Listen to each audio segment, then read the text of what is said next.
Split it with Marcus. He needs it more than you. My mother's words cut through the celebratory atmosphere of the Olympic backstage area like a knife. I stood there, still in my competition gear, gold medal around my neck, sweat barely dried on my forehead. The biggest moment of my gymnastics career, and they couldn't even let me have this. My name is Alexandra Mitchell, and at 23, I just won Olympic gold in artistic gymnastics. 15 years of training, countless injuries, and sacrifices had led to this moment. But instead of celebration, I faced my parents' demands. Mom, this is my sponsorship money. I earned it. I tried keeping my voice steady despite the anger building inside me. The contract with Atlas Sportswear alone was worth $2 million, not counting the other deals pending. Your brother's startup is failing. He needs capital to keep it afloat. My father stepped closer, his voice dropping to that familiar commanding tone. Family helps family, Alexandra. You know that. Family helps family. The same phrase they'd used when they borrowed my college fund to support Marcus's first failed business venture, when they'd mortgaged our house for his second attempt, when they guilted me into giving him my car because entrepreneurs need to make the right impression. No. The word came out firmly, surprising even me. Not this time. My mother's face contorted with rage. Before I could react, she reached out and yanked the gold medal from my neck, the ribbon burning against my skin as it snapped. Always so selfish, she spat, throwing my Olympic medal into a nearby trash bin. Marcus has real dreams, real potential. This, she gestured dismissively at the gymnasium beyond. This is just jumping around in sparkly outfits. I stared at the trash bin, something inside me finally breaking. 15 years of being the family ATM, of having my achievements dismissed, of watching them pour everything into Marcus while treating me like a backup plan. Your brother needs this money, my father insisted. He's on the verge of a breakthrough with his tech startup. Just like he was 2 years ago with his cryptocurrency platform, or 3 years ago with his social media app, or 4 years ago with his revolutionary juice cleans business. Each venture funded by family money, my money. Ms. Mitchell. A young woman from the Olympic Committee appeared, tablet in hand. The press conference starts in 5 minutes. My mother grabbed my arm, her perfectly manicured nails digging into my skin. Don't you dare make a scene. Sign the sponsorship money over to Marcus, or I'll tell everyone how you abandoned your family in their time of need. I really looked at her, and saw something I'd never noticed before. She was afraid, not of losing me or hurting me, but of facing the reality that her precious son might actually be a failure.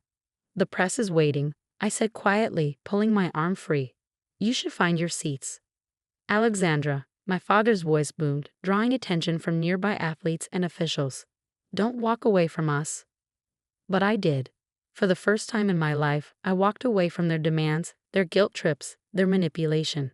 As I headed toward the press conference, I could hear my mother's shrill voice.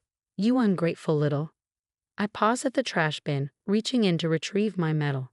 The gold gleamed under the fluorescent lights, a small scratch on its surface from the impact. Like me, it was slightly damaged but unbroken. The press conference room was packed. Cameras flashed as I took my seat at the table, my medal now back around my neck. Reporters called out questions about my performance, my plans, my future. But as I adjusted the microphone, my eyes found my parents in the audience. They sat there, faces tight with barely contained anger, clearly waiting for me to play my usual role, the dutiful daughter who always gave in to family pressure. They had no idea what was coming. I smiled at the cameras, years of media training kicking in. But this time, I wasn't going to stick to the script. This time, I had my own story to tell. Thank you all for being here, I began, my voice steady. Today isn't just about winning gold. It's about breaking free from things that hold you back, about standing up for yourself even when the people who should support you try to tear you down. My mother's face paled, my father shifted uncomfortably in his seat. The real show was about to begin. The room fell silent as I continued, cameras clicking frantically to capture every moment. Many of you have asked about my journey to this medal. The early morning training sessions, the injuries, the comebacks. But what you don't know is that every step of the way, I was also fighting another battle. I pulled out my phone, displaying the banking app on the large screen behind me. This is my account history over the past 5 years. Every withdrawal, every transfer to my brother's failed businesses. money I earned from previous competitions, endorsements, even my coaching work. My father half rose from his seat, but a security guard gently motioned for him to remain seated. My mother's face had turned an interesting shade of red. In total, I've given over $800,000 to support my brother's ventures. Money that was supposed to fund my training, my education, my future. Each time, I was told it was my family duty, that his dreams were more important than my hobby. The reporters were scribbling furiously now. Out of the corner of my eye, I saw Marcus himself slip into the back of the room, his designer suit a stark contrast to my competition leotard. 10 minutes ago, my parents demanded I sign over my new sponsorship deals to fund another of my brother's startups. When I refused, this happened. I touched the small scratch on my medal. My own mother threw my Olympic medal in the trash. Gasps echoed through the room. Camera flashes intensified. My mother stood up, her voice shrill. "You're twisting everything. We only wanted to help your brother achieve his dreams." Perfect. She played right into my hands. "And what about my dreams, Mom?" I asked, my voice carrying clearly through the microphone. "What about the nights I slept in the gym because we couldn't afford both my training fees and Marcus's business loans? What about the times I had to choose between buying groceries and paying for physical therapy?" My coach, Sophia, stepped forward from the side of the room. She'd been with me through everything, watching helplessly as my family drained me financially and emotionally. Now she placed a thick folder on the podium in front of me. "These are the receipts," I continued, opening the folder. "Every loan, every transfer, every guilt trip text message, but more importantly, these are the documents showing what my brother actually did with the money." Marcus started edging toward the door, but two Olympic officials blocked his path. My father's face had gone from red to white. Instead of investing in his businesses, my brother spent the money on luxury cars, designer clothes, and gambling in Las Vegas. Each startup was nothing more than a shell company designed to funnel money into his personal accounts. The room erupted. Reporters shouted questions, cameras whirred, and my mother screamed something about family loyalty. But I wasn't finished.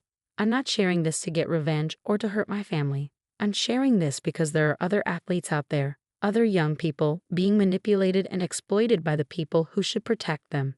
It has to stop." Sophia stepped up to the microphone beside me.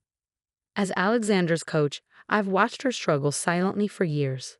Today, we're announcing the establishment of the Mitchell Athletes Protection Fund, dedicated to providing legal and financial support to athletes facing family exploitation. My parents finally seemed to understand the magnitude of what was happening. This wasn't just about exposing their manipulation, it was about creating lasting change. "The fund will be supported by half of my sponsorship earnings," I announced, "with the other half going to secure my own future, something I should have done years ago." I looked directly at my brother, who had stopped trying to leave and now stood frozen by the door. "Marcus, I love you, but enabling your destructive behavior isn't helping anyone.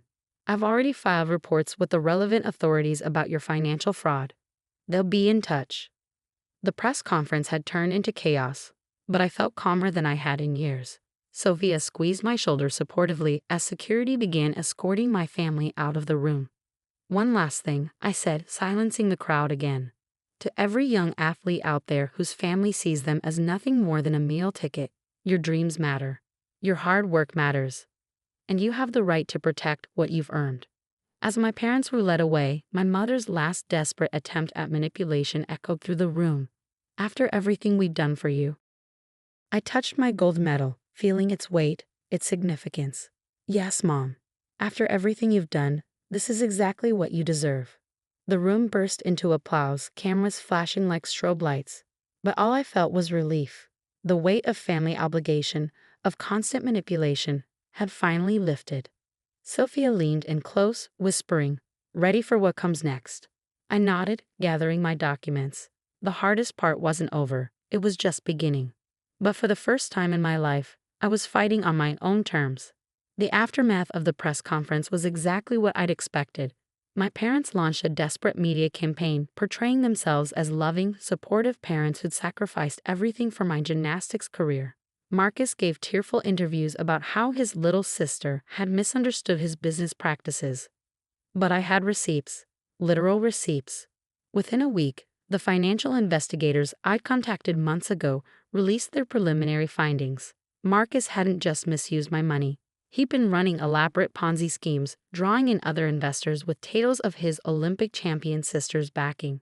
The charges were serious: fraud, money laundering, tax evasion.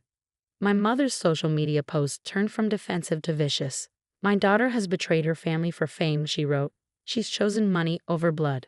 I responded by releasing security footage from the Olympic venue, showing her throwing my medal in the trash.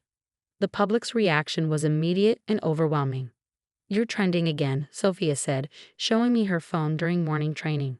#StandWithAlex had become a movement, with athletes worldwide sharing their own stories of family financial abuse. The Mitchell Athletes Protection Fund was flooded with applications and donations. Other Olympic medalists, professional athletes, and even celebrities stepped forward to support the cause. What had started as my personal stand against family exploitation was becoming a global conversation. One morning, about 3 weeks after the press conference, I arrived at the gym to find an unexpected visitor waiting. My grandmother, Eleanor, whom I hadn't seen in years due to my parents' interference. "Alexandra," she said, rising from the bench with tears in her eyes. "I had no idea what they were doing to you." We sat together, and she told me how my parents had systematically isolated her, claiming I was too busy for family visits, that I didn't want to be bothered with maintaining relationships. All while they borrowed money from her too, supposedly for my training expenses. "I should have seen through it," she said, squeezing my hand. "But I'm here now, and I'm so proud of you for standing up for yourself." That evening, I received a call from Marcus's wife, Sarah. She was filing for divorce after discovering he'd mortgaged their house without her knowledge to fund his gambling habit. "I should have listened when you tried to warn me last year," she said, her voice breaking. "Can the fund help me protect my daughters from him?" "That's exactly what it's for," I assured her. "My nieces wouldn't grow up watching their father drain their futures away." The criminal investigation into Marcus's schemes expanded. More victims came forward, and the amount of money involved was staggering. My parents' involvement couldn't be legally proven, but their reputation in our community was destroyed. The country club rescinded their membership. Their social circle evaporated. The reality they built on manipulation and lies crumbled. 6 months after the Olympics, I stood on another stage, this time at a benefit gala for the Mitchell Athletes Protection Fund. The room was filled with athletes, advocates, and supporters. My grandmother sat in the front row, beaming with genuine pride. When I won Olympic gold, I began my speech. I thought it was the hardest thing I'd ever do. But standing up to family abuse, that takes a different kind of strength, one that each of us possesses even if we don't know it yet. I announced new initiatives: legal aid programs, financial literacy workshops, counseling services. The fund had grown beyond my wildest expectations, helping not just athletes, but anyone facing financial exploitation from family members. My parents made one last attempt at reconciliation, or rather, manipulation. They showed up at my gym, my mother clutching a Bible, my father wearing his concerned parent expression. "We've prayed about this," my mother said. "We're ready to forgive you." I looked at them, seeing clearly the people they truly were. "I'm not asking for forgiveness," I replied. "I'm not angry anymore. I'm just done." "But we're family," my father protested. "No," I said firmly. "We're relatives. Family supports each other. Family celebrates success instead of exploiting it. Family loves without conditions." As security escorted them out, I felt no sadness, no regret, just peace. Today, my Olympic medal hangs in my home gym, its small scratch a reminder of how far I've come. The Mitchell Athletes Protection Fund has helped hundreds of young athletes secure their futures. Marcus is serving time for fraud, and my parents, well, they're learning that actions have consequences. My grandmother moved closer, and we have weekly dinners where she shares family stories my parents never told me. Sarah and my nieces are thriving, free from Marcus's financial abuse. Sophia continues to coach, now specially trained to recognize signs of family exploitation in young athletes. As for me, I'm training for the next Olympics. But this time, every dollar I earn goes exactly where it should, toward my dreams, my future, and helping others protect theirs. Sometimes the hardest routines in life aren't performed on a balance beam or uneven bars. Sometimes they're about finding the strength to say no to the people who've always expected you to say yes. That's the real gold medal performance.